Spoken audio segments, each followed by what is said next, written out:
سڵاو بینەرانی ئازیزی تلویزیۆنی کۆمەڵە لەگەڵتانین بۆ گەشتی هەواڵەکانی ڕۆژی هەینی ئێستاش سەردێڕی گرنگترین هەواڵەکان.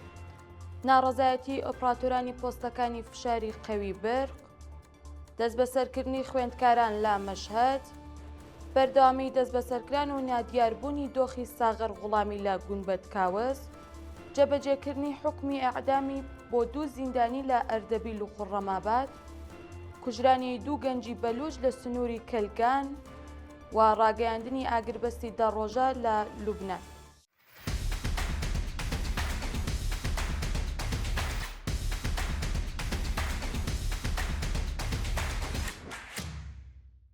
درێژەی هەواڵەکان.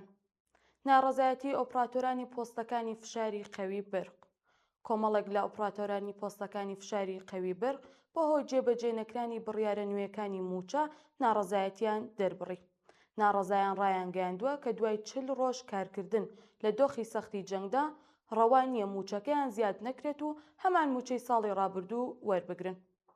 کڵاوزەردەکان دەڵێن سەرۆکی ڕێکخراوەی بەرنامەی بودجە پێشتر ڕایگەیاندووە کە دەبێت تا کۆتایی خاکەلێوە گرێبەستەکانی کارمەندانی دەوڵەت بە پێی موچەی ساڵی 1405 نوێ بکرێتەوە. بەڵام بە پێچەوانەی ئەم ڕێنمایانە وەزارەتی وزە بە فەرمانی بەپەلە بۆ دامەزراوەکان ڕایگەیاندووە کە چونکە هێشتا بڕیاری نوێی موچە نەگەیشتووە موچەی خاکەلێوە بە پێی ساڵی 1404 دەدرێت. دەست بەسەرکردنی خوێندکاران لە مەشهەد. لە دوای هێرشی هێزە چەکدارەکان بۆ سەر کۆبوونەوەیەکی هاوڕێیانە لە مەشهەد، کۆمەڵی خوێندکاری زانکۆی تاران، شەریف، بەهەشتی و فیردەوسی دەست بەسەرکران. ئەم خوێندکارانە کە بە مەبەستی دیاردەی یەکێک لە مامۆستاکانی پێشوویان کۆبووبوونەوە لە ناکاو لەگەڵ هاتنی دەیان هێزی چەکدا ڕوبەڕووبوونەوە. بەپێی ئەم راپۆرتانە هێزەکان وێڕای لێدان و توندوتیژی بەرامبەر بە هەندێک لە ئامادەبووان هەموو ئەو کەسانیان بۆ شوێنێکی نادیار گواستەوە. لەم هێرشەدا 18 خوێندکار دەست بەسەرکران کە دوای لێکۆڵینەوەی سەرەتایی 14 کەسیان ئازادکران. 4 کەسی تر بریتین لە محەممەد پارسا گوڵچین، محەممەد حەسەن خۆشچێهرە، حسەین مێهدی پەنا و ئێلیاس سەبووری نەسەب.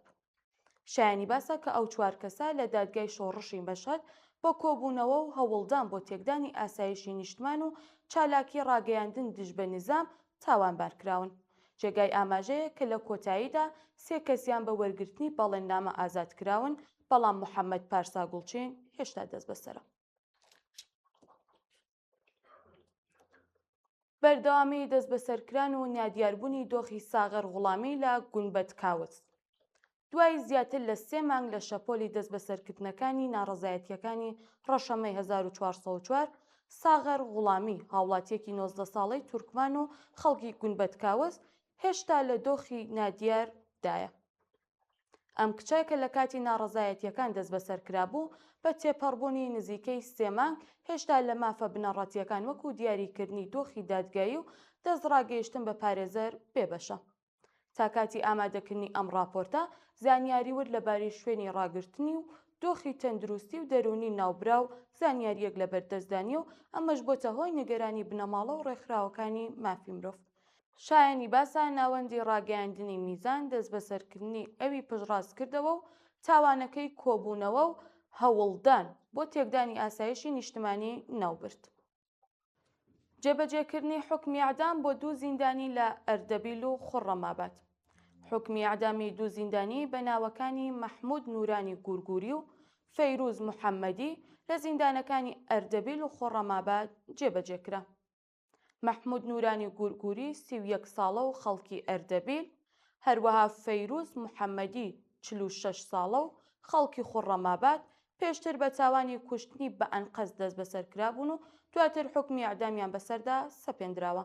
جێگای ئاماژەیە کە تا ئێستا جێبەجێکردنی ئەم 2 حکمە لەلایەن ناوەندە فەرمیەکانەوە ڕانەگەیاندراوە.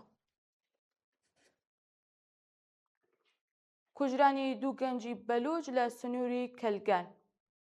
ڕۆژی دووشەمەی ئەم هەفتەیە 2 گەنجی بەلوچ بۆ لەوەڕاندنی مەڕ و ماڵاتەکانیان چبوون بۆ دەرەوەی گوندی بوونسەر لە ناوچەی سنووری گەلگان بە گولەی هێزەکانی سوپای پاسداران کوژران.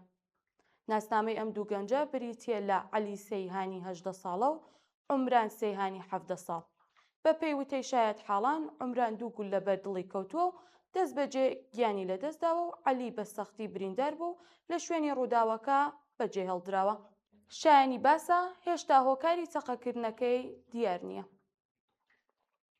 دەست بەسەرکردنی 7 هاوڵاتی لە گیلان.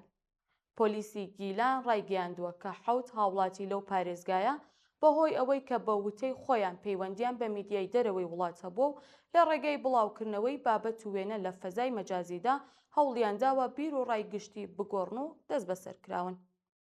لە راپۆرتی ناوەندی ڕاگەیاندنی پۆلیسدا هاتووە کە ئەم کەسانە وەک بەشێک لە تۆڕی پەیوەندیدار بە میدیای دەرەوە ناسێنراون کە لە فەزای مەجازیدا چالاکیان هەبووە. بەپێی ئەم راپۆرتە ئەوان لە ماوەی 48 کاتژمێری ڕابردوو لەلایەن هێزەکانی پۆلیسی پارێزگاکەوە دەست بەسەرکراون.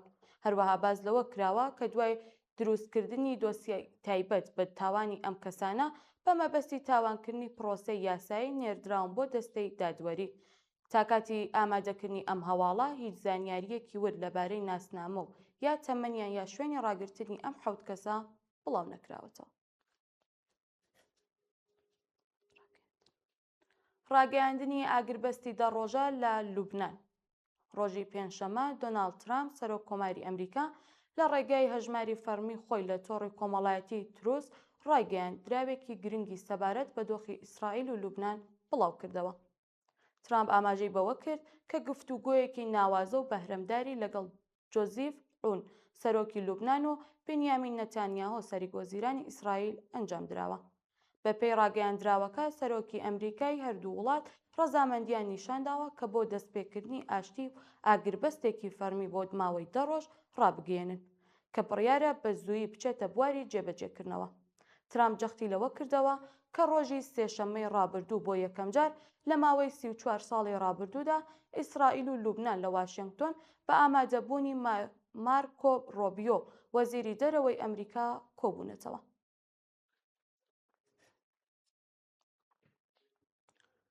زیادکردنی حەقدەستی کرێکاران لە هێند. بەرپرسانی هەرێمی ئۆرتا پرادیش لە هێندوستان دوا بە دوای ناڕەزایەتیەکانی ڕێکخراوەی کرێکارەکان کە تا ڕادەیەکی زۆر گرژی و ئاڵۆزیان لێکەوتوێتەوە بە مەبەستی ئارامکردنەوەی دۆخەکە و کەمکردنی ناڕەزایەتیەکان بڕی حەقدەستی کرێکاریانیان زیاد کرد. دوای ئەوەی هەزاران کرێکاری هێند لە هەرێمی ئۆرتا پرادیش ناڕەزایەتیان دەربڕی بەهۆی زیاد نەکردنی حەقدەسەکانیان بەپێی بەرزبوونەوەی نرخی سوتەمەنی، بەرپرسان دوای چەند کاتژمێرێک خۆڕاگری لە کۆتاییدا داواکاریەکانی کرێکارانیان قبوڵ کرد. سەرچاوە حکوومیەکان ڕایان گەیاندووە کە هەرێمی ئۆترا پرادیش لە باکووری هێندوستان دوای چەند ڕۆژ ناڕەزایەتی حەقدەستی کرێکاریانیان بە شێوەیەکی گونجات زیاد کردووە و بۆتە دووەمین هەرێم لە هێندوستان لە ڕووی بەرزی ئاستی موچەوە. ئەم ناڕەزایەتیانە لە کاتێکدایە بەرەو فراوانبوون دەچن کە بە دەستپێکردنی جەنگ لە ئێران و بەرزبوونەوەی نرخی نەوت و گاز و بێنزین کاریگەریەکی لەسەر ئابووری زۆرێک لە وڵاتانی ئاسیا داناوە.